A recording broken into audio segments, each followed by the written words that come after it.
वहीं महाराष्ट्र और हरियाणा चुनाव के नतीजों को लेकर के कांग्रेस ने अब सवाल उठाए हैं। वहीं कांग्रेस की तरफ से उठाए गए सवालों का जवाब देने के लिए चुनाव आयोग ने आज का दिन चुना और कांग्रेस के प्रतिनिधिमंडल ने नेताओं को मुलाकात के लिए बुलाया था, जिसके बाद आज कांग्रेस के प्रतिनिधिमंडल ने चुनाव आयोग के अधिकारियों से मुलाकात की। हालांकि हरियाणा चुनाव के बाद जब कांग्रेस ने ईवीएम को लेकर सवाल उठाए तब इलेक्शन कमीशन की तरफ से जवाब भी दिया गया। तब चुनाव आयोग ने कहा था कि मतदान के डेटा में कोई गड़बड़ी नहीं है और ये जो डेटा है वो सभी उम्मीदवारों के पास मतदान केंद्र के हिसाब से उपलब्ध है और उनकी जांच की जा सकती है। वहीं शाम 5 बजे के मतदान के डेटा और आखिरी मतदान के डेटा में फर्क के पीछे प्रतिक्रियात्मक प्राथमिकताओं को चुनाव आयोग ने कारण बताया। चुनाव आयोग ने इंफॉर्मेशन दी कि मतदान खत्म होने से पहले पीठासीन अधिकारियों को कई कानूनी कर्तव्य निभाने होते हैं। इसके बाद ही अधिकारी मतदान के आंकड़े अपडेट कर पाते हैं। 2024 के आम चुनाव के दौरान चुनाव आयोग ने रात लगभग 11:15 बजे एक प्रेस नोट भी जारी किया और यह अतिरिक्त जानकारी का एक उपाय था, जिसके बाद ये सभी विधानसभा चुनाव में ऐसा ही किया गया है। दरअसल कांग्रेस ने महाराष्ट्र चुनाव के नतीजों को लेकर के बीते शुक्रवार को सवाल उठाए और चुनाव आयोग से मिलने का वक्त मांगा, जिसको लेकर क्या चुनाव आयोग से कांग्रेस के प्रतिनिधिमंडल की होती है मुलाकात और वही इस मुलाकात के बाद अब कांग्रेस के रुख क्या होता है ये आने वाले वक्त में ही साफ होगा।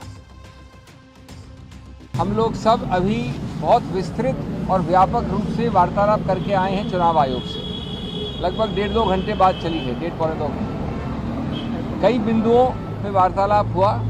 हमने बड़े स्पष्ट रूप से हमारे बहुत गंभीर मुद्दे उनके सामने रखे। संक्षिप्त में बात यह है कि हमारा उनके सामने जाना संवैधानिक पारदर्शिता के आधार पर है।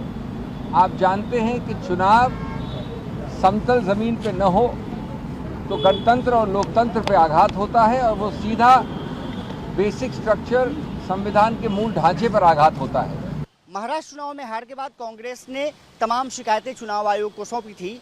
चुनाव आयोग ने कांग्रेस प्रतिनिधिमंडल को 3 दिसंबर को बुलाया था। आज प्रतिनिधिमंडल ने मुलाकात कर तमाम बिंदुओं पर चर्चा की है, जिसमें कि वोटर लिस्ट से तमाम नामों के गायब होने की बात कही गई है। साथ ही साथ लोकसभा चुनाव और विधानसभा चुनाव में वोटर संख्या में भी तमाम बातों का जिक्र किया गया है। कांग्रेस की तरफ से कहा गया है कि जिस तरह से चुनाव में पारदर्शिता होनी चाहिए थी वो यहाँ पर देखने को नहीं मिली है। चुनाव आयोग पर अब कांग्रेस प्रतिनिधिमंडल ने तमाम बातें कही हैं और डिटेल विस्तृत रिपोर्ट भी मांगी है। देखना दिलचस्प होगा कि चुनाव आयोग कांग्रेस प्रतिनिधिमंडल को जो उन्होंने वादा किया है किस तरह से लिखित में बयान जारी करते हैं। लेकिन अभिषेक मनु सिंघवी के नेतृत्व में पहुंचे दल ने तमाम बातें चुनाव आयोग के सामने रखी हैं। कैमरामैन विनीत के साथ में अक्षर राय, भारत 24।